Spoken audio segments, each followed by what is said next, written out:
இரண்டாவதாக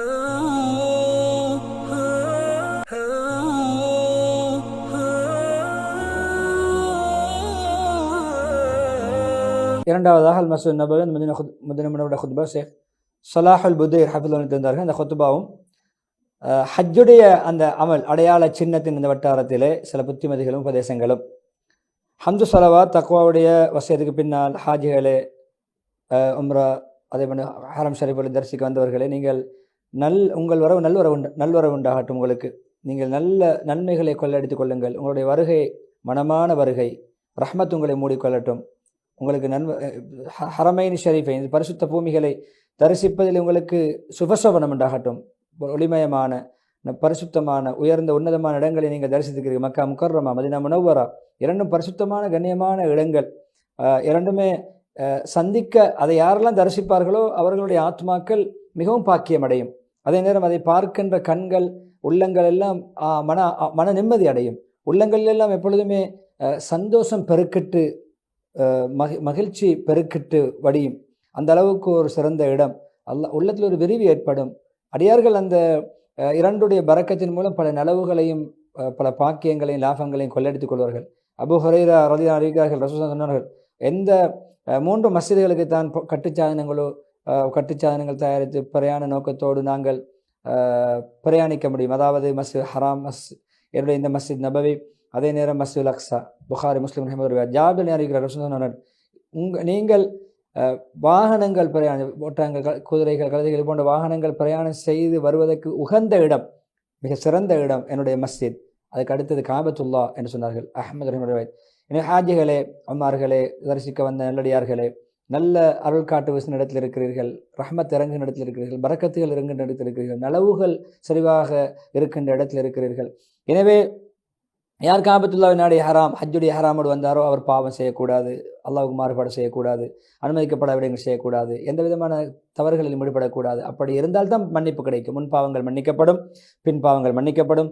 அபூ ஹுரைரா ரலியல்லாஹு ஹதீஸ், யார் ஹஜ்ஜி செய்து பாவம் செய்யவில்லை, அல்லாஹ்வுக்கு மாறுபாடு செய்யவில்லை, அனுமதிக்கப்படாத விடயங்களை தவிர்த்து ஒழுங்காக ஹஜ்ஜி செய்வாரோ அவருடைய தாய் அவரை பெற்றெடுத்த தினத்தில் அவர் குழந்தையாக இருந்தது போன்று, அன்று பிறந்த பாலகன் போன்று திரும்புவார். புகாரி முஸ்லிம் ரஹ்மத்துல்லாஹி. அபூ ஹுரைரா ஹதீஸ் சொன்ன ஒரு உம்ரா இன்னும் ஒரு உம்ரா வரைக்கும் இடையில் ஏற்பட்ட பாவங்களை குற்ற பரிகாரம், ஒரு ஹஜ் மப்ரூர் இருக்கிறதே, நலவுகள் நிறைந்த பாவமற்ற கலப்பற்ற தூய்மையான நல்ல ஹஜ், ஏற்றுக்கொள்ளப்பட்ட ஹஜ், அதுக்கு சுவர்க்கத்தை தவிர வேறு கூலி கிடையாது. புகாரி முஸ்லிம் ரஹ்மத்துல்லாஹி. ஹாஜிகளே, பொதுவாக நீங்கள் இந்த ஹரமைன் ஷரீஃபைனை நீங்கள் 2 ஹரம்களையும் கண்ணியப்படுத்துங்கள், மரியாதையை பேணி நடங்கள், அவருடைய சங்கையை பேணி கொள்ளுங்கள், எப்பொழுதுமே அவருடைய உயர்வை நீங்கள் புரிந்து நடங்கள். அதுக்கு களங்கம் ஏற்படுத்தும் எந்த செயல்களிலும் நீங்கள் ஈடுபட வேண்டாம். நீங்கள் வீண் விவாதம் புரிய வேண்டாம். அதே போன்று வீண் பிணக்குகளிலே, பிரச்சனைகளை, வாய்த்தர்க்கங்களிலே, உங்களுக்கு மத்தியிலே தொடர்புகளை துண்டித்து ஒதுங்கி நடப்பதை நீங்கள் தவிர்த்து கொள்ளுங்கள். பிரச்சனைகளை தவிர்த்து கொள்ளுங்கள், கருத்து முரண்பாடுகளை தவிர்த்து கொள்ளுங்கள், வீண் வேற்றுமைகளை தவிர்த்து கொள்ளுங்கள். எப்பொழுதும் உடைய ஹஜ்ஜை விவாதங்களுக்கும் சண்டை சச்சரவுக்கும் உரித்தானதாக ஆக்கிக் கொள்ள வேண்டாம். மோதல்களுக்கு உரித்தானதாக, பகைமைகளுக்கு உரித்தானதாக, விரோதங்கள் குரோதங்களுக்கு உரித்தானதாக ஆக்கிவிட வேண்டாம். நீங்கள் எப்பொழுதுமே ஒருவருக்கொரு ஏசிக்கொள்வது, திட்டிக்கொள்வது, ஒருவருக்கு ஒரு வாய் தர்க்கம் புரிந்து கொள்வது, ஒருவருக்கொருவர் வசை பாடிக்கொள்வது, இப்படியான விடயங்களிலே கத்தி கூச்சலிடுவது, அதாவது கோத்திரவாதம், குலவாதம், இப்படியான விடயங்களிலேயே உங்களுடைய ஹஜ்ஜை நீங்கள் வீணாக்கி விட வேண்டாம் என்று சொல்லிவிட்டு அல்லாஹ் சொல்றான், ஹஜ் என்பது குறிப்பிட்ட காலங்கள் செய்ய வேண்டியது, குறிப்பிட்ட மாதங்கள். யாராவது ஹஜ்ஜை தன் மீது கடமையாக ஹஜ்ஜுடைய நியத்தை வைத்து ஹஜ்ஜுக்காக தயாராகிவிட்டாரோ பாவங்கள், மாறுபாடுகள், அனுமதிக்கப்பட விடயங்கள், விவாதங்களில் ஈடுபடக்கூடாது. பக்கரா 197. ஹஜ், கண்ணியமான ஹாஜ் அவர்களே, நீங்கள் எப்பொழுதும் ஹஜ்ஜுடைய சட்டத்திட்டங்களை படித்துக் கொள்ள வேண்டும். நீங்கள் ஹராம் அணிய முன்னாலே படித்திருக்க வேண்டும்.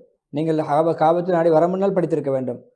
பொதுவாக நீங்கள் உலமாக்களிடம் உங்களுக்கு ஏற்படுகின்ற பிரச்சனைகளாம் கேட்டு படித்து புரிந்து தெரிந்து செய்யுங்கள். எப்பொழுதுமே நீங்கள் அரைகுறைகளிடம், மடையர்களிடம் ஃபத்வா கேட்பதை தெரிந்து கொள்ளுங்கள். விளக்கம் இல்லாதவர்களிடமெல்லாம் போய் ஃபத்வா கேட்டு குழம்பிக் கொள்ள வேண்டாம். அதே நேரம் ஒவ்வொரு எத்தனை ஹஜ்ஜுடைய அமலை ஆரம்பித்து விட்டார்கள், அவருக்கு ஹஜ்ஜுடைய சட்டத்திட்டங்கள் தெரியாது, பரிபூர்ணமாக செய்ய தெரியாது, நிறைவேற்ற தெரியாது. எத்தனையோ ருக்குன்களை விடுகிறார்கள், ஷர்த்து நிபந்தனைகளை விடுகிறார்கள், கட்டாய கடமைகளை விடுகிறார்கள், ஏதோ பருதுகளை வீணாக்கி விடுகிறார்கள், பாவத்தில் ஈடுபடுகிறார்கள், தடுக்கப்பட்டதை செய்கிறார்கள். ஏன்னா அல்லாஹ் சுப்ஹானஹு வ தஆலா பரிபூர்ணமான முறையிலே குறையில்லாத ஹஜ் உம்ராவை செய்யுமாறு தான் இருக்கிறார். அத்திமுல் ஹஜ்ஜ வல் உம்ரத லில்லாஹ், அல்லாஹ்வுக்காக வேண்டிய ஹஜ்ஜையும் உம்ராவையும் பரிபூர்ணமாக குறையின்றி நிறைவேற்றுங்கள், அல்லாஹ்வுக்காக நிறைவேற்றுங்கள். 196. எனவே இரண்டையும் பரிபூர்ணமாக குறையற்றதாக ஷரத்து பரல்களை பேணியவர்களாக, முறைகளை பேணியவர்களாக, எந்த விதமான குறைபாடுகளும் மற்றதாக, செய்யக்கூடாததை செய்யாமல், செய்ய வேண்டியதை செய்யாமல் விடாது ஒழுக்கமாக அழகான பரிபூர்ணமான ஹஜ்ஜை நீங்கள் செய்து நீங்கள் நிறைவேற்ற முடியுங்கள். எனவே ஆரம்பித்த ஹஜ்ஜை சம்பூர்ணப்படுத்தி கொள்ளுங்கள் என்று சொல்லிவிட்டு, காபத்துல்லாவை ஹஜ் செய்ய வந்திருக்கின்ற ஹாஜிகளே, மஸ்ஜித் நபவியை தரிசிக்க வந்த நல்லடியார்களே, பொதுவாக இந்த பரிசுத்தமான பரக்கத் பொருந்திய பூமி ஏகத்துவத்தை மையமாக வைத்து தான் அமைக்கப்பட்டிருக்கிறார். அல்லாஹ் ஒருவன் ஏகத்துவத்தை மையமாக வைத்து. எனவே நாங்கள் இப்ராஹிம் அலைஹிஸ்ஸலாத்துக்கு இணை வைக்க வேண்டாம் என்ற நிபந்தனைப்படி தான் இந்த காபத்துல்லாவை நாங்கள் அமல் செய்வதற்கு வசதி வாய்ப்பாக ஆக்கி கொடுத்தோம். எனவே சுன்னத்துகளை நீங்கள் பின்பற்ற வேண்டும். நபி அவர்களுடைய சுன்னத்துக்கு புறம்பான விடயங்கள் தவிர்த்து கொள்ள வேண்டும். அனுமதிக்கப்படாத அல்லாஹ்வோடு மாத்திரம் உதவி தேட வேண்டும். அல்லாஹ்வோடு மாத்திரம் தான் நீங்கள் துஆ கேட்க வேண்டும். அல்லாஹ்வை மாத்திரம் தான் நீங்கள் எல்லா தேவைகளை முன்வைக்க வேண்டும். ஏனைய விடயங்கள், வஸ்துக்கள், ஏனைய படைப்புகளிடம் உதவி தேடக்கூடாது. அதே நேரம் நீங்கள் எப்பொழுதுமே உதவிகளை அல்லாஹ்விடம் கையேந்தி கேட்க வேண்டும். தேவைகள் அல்லாஹ்விடம் மாத்திரம் முன்வைக்க வேண்டும். எந்த கட்டத்திலும் நீங்கள் எந்த விதமான நவீன நூதனங்கள் வழிகாடல்களையும் பின்பற்றிவிடக்கூடாதுன்னு சொல்லிவிட்டு, இது உங்களுடைய ரப்பு அவன்தான், அவனுக்குத்தான் ஆட்சி சொந்தம். நீங்கள் அவன் அல்லாத வேறு யாரை அழைக்கிறீர்களோ அவர்களுக்கு அந்த ஈத்தம்பழ விதையை சுற்றி இருக்கின்ற டிஷ்யூன்னு சொல்லுவோமே, அது அந்த அளவுக்கு கூட எதுவும் அவர்களுக்கு சொந்தம் கிடையாது. அதை கூட உங்களுக்கு அவர்களால் தர முடியாது. நீங்கள் துவா கேட்டாலும் அவர்கள் உங்களுடைய துவாவை செவியேற்க முடியாது. அவர்கள் கேட்டாலும் ஒரு விவாதத்துக்கு அவர்கள் செவிமடுக்கிறார்கள் என்று வைத்துக் கொண்டாலும் உங்களுடைய துவாவுக்கு பதிலளிக்க முடியாது. கியாமத் நாளிலே அவர்களே நீங்கள் அவர்களுக்கு வைத்த இணையை மறுப்பார்கள். அதை உண்மையான விடயங்களை சரியாக புரிந்தவன் போன்று வேறு யாரும் இதை உங்களுக்கு அறிவிக்கவும் முடியாது. அனுபவசாலியை விட வேறு யாரும் தெளிவாக உங்களுக்கு இந்த விடயங்களை சொல்ல முடியாது. சூரா ஃபாத்திர் 13-14 சொந்த போது, இனி ஹாஜிகளே, பொதுவாக நீங்கள் உம்ராவுக்கு வரக்கூடியவர்களே, ஹரம் ஷரீஃப் தரிசிக்கக்கூடியவர்களே, எப்பொழுதுமே நீங்கள் பரக்கத்துகளை தேடி இடங்களுக்கு செல்ல வேண்டாம்.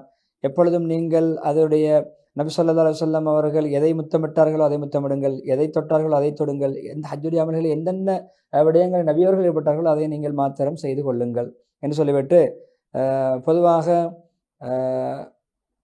அந்த முத்தமிடுவனை ஹஜ்ஜுல் அஸ்வத் முத்தமிடுவது, எதற்கு கையால் சாடை செய்ய முத்தமிடுவது அதை செய்து கொள்வது, முல்தசம் என்று சொல்லக்கூடிய இடம் ஹஜ்ஜுல் அஸ்வதுக்கும் அந்த கபத்துடைய வாசல் இடைப்பட்ட இடம், நபியோட நெஞ்சை முகத்தையும் வைத்து அல்லாஹ்விடத்தில் கஞ்சி துவா கேட்க வேண்டும். மற்றவர்கள் டிஸ்டர்ப் பண்ணக்கூடாது. முல்தசமோடு அண்டி நெஞ்சை இருத்தி நல்ல ஒட்டி நாங்கள் துவா கேட்க வேண்டும். அதில் மூலம் மக்களுக்கு நோவினை ஏற்படுத்தக்கூடாது, நெரிசல் ஏற்படுத்தக்கூடாது, பிறருக்கு தொந்தரவு ஏற்படுத்தக்கூடாது. சஹாபாக்கள் இப்படி தொந்தரவு ஏற்படுத்தாமல் தான் அந்த அமலை செய்திருக்கிறார்கள்.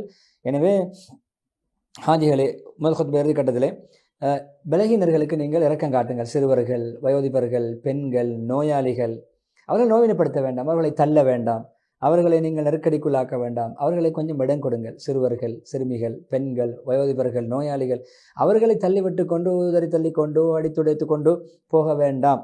நீங்கள் மிருதுவாக நடந்து கொள்ளுங்கள். பிறருக்கு விட்டு கொடுப்பு நடந்து கொள்ளுங்கள். நிதானமாக நடந்து கொள்ளுங்கள். நீங்கள் எப்பொழுதும் தாராளத்தன்மை நடந்து கொள்ளுங்கள். சகிப்புத்தன்மை நடந்து கொள்ளுங்கள்.